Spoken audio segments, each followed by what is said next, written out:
Hey, Smarty Pants! You love to save money? Awesome, so do I. In this video, I'm sharing 5 super simple tricks that I use in order to save money for things like emergency, travel, car and home maintenance, all that kind of good stuff. Some you may know, some you might not. So if you're a seasoned saver or you're just starting your emergency fund, keep watching. Number 1, save before you spend. And this is one that every single personal finance person out there will tell you.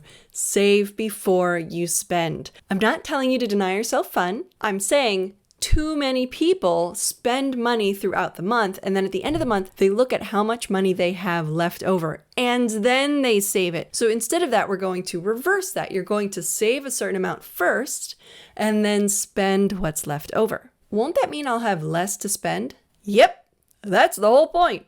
Now the good news. You may be surprised at how little difference it makes in your life when you have a little bit less to spend that month. A rule of thumb is to take 10% of your take-home income and put it into an emergency savings account until you hit about a quarter to a half a year's take-home money. How much you save will depend on how much you need to sleep well at night. Number 2, you're going to set up auto deposit. That is when money is automatically taken from your checking account and put into your savings account. Now, the hardest step is just getting this going. It's easy to change the amount. A lot of people get hung up trying to figure out how much they'll save for an auto deposit because they don't want to overdraft. And of course, you do not want to overdraft. So what I recommend is breaking this into 2 steps. First step is just set up the auto deposit for some tiny amount that would never overdraft you, even if it's $5 a month. Then, after you see how it goes for a few months, slowly ratchet that number up until you get to a nice equilibrium with your budget.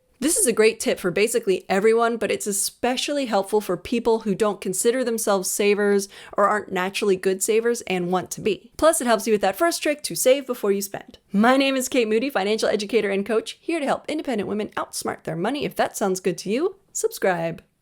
I think it's on this side. Subscribe. Number 3.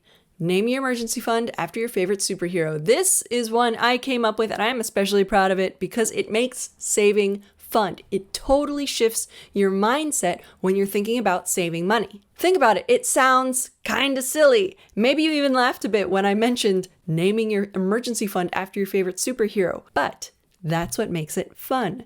Nobody wants to save for emergencies because it kind of feels like you're putting money away for bad things to happen. But I guarantee you, bad things will happen. There will be something that pops up in your life that you absolutely must pay for and you could never have predicted. That's my definition of what an emergency is. Your emergency fund, like a superhero, is here to save the day. Mine is named my Buffy fund. She's my favorite superhero. It's just so much more fun to put money into a Wonder Woman fund or a Beast fund. Beast is my favorite X-Man, personally. I've had clients set up a Ron Swanson fund. I had clients set up a Black Widow fund.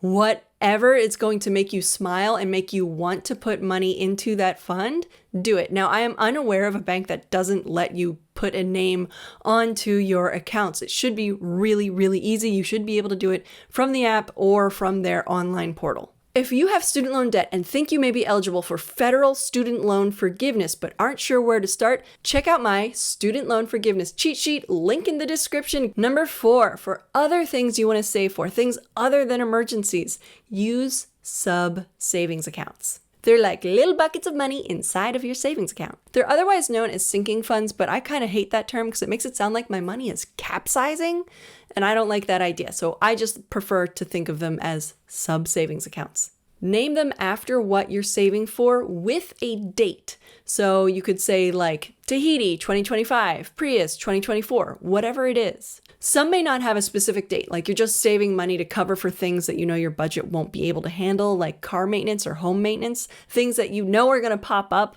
You just don't know when. So those ones you don't need a date on. You just put car maintenance or home maintenance. It's important to have numerical goals for each and every one of these sub-savings accounts. Otherwise, you'll never feel like you accomplished something because the goalpost keeps getting moved. You can incorporate auto deposit into this savings account as well, using that same method. Start with a really tiny number and then ratchet it up as you get used to putting the money away. Number 5, lastly, find out what your interest rate is and make sure it is a good one. Right now, as I'm recording this, early July 2022, the average bank account in America, the average savings account in America is giving 0.07% annual percentage rate. That is terrible. To put it into perspective, that means for every $1,000 over the course of a whole year that they are keeping your money, you will get a grand total of 70 cents.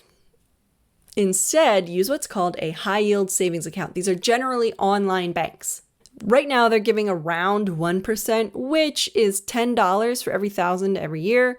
And that's nothing to write home about. But, if you have like $15,000 in your emergency fund and it's just sitting there, you might as well make $150 on it instead of not making $150 on it. It's just better. It's just going to be sitting there. Make the money. Bonus tip. If you are afraid that you are going to dip into any of these funds, especially your emergency fund, when you really shouldn't, keep it at another bank, a bank that's hard to access that money. If you're really afraid that you'll dip into it, don't worry about getting a good interest rate. Just go to like a super small local bank that you have to drive 20 minutes to get there and put your money in there, and then make sure that you have no electronic access to that money. That if you ever want to get at that money, you actually have to physically go to the branch and ask them for that money. Do you have a savings tip that I didn't mention? I would love to hear it. Please put it down in the comments. Or if any of this was helpful to you, please let me know down in the comments. I'd love to hear it. Thanks for watching. Cheers.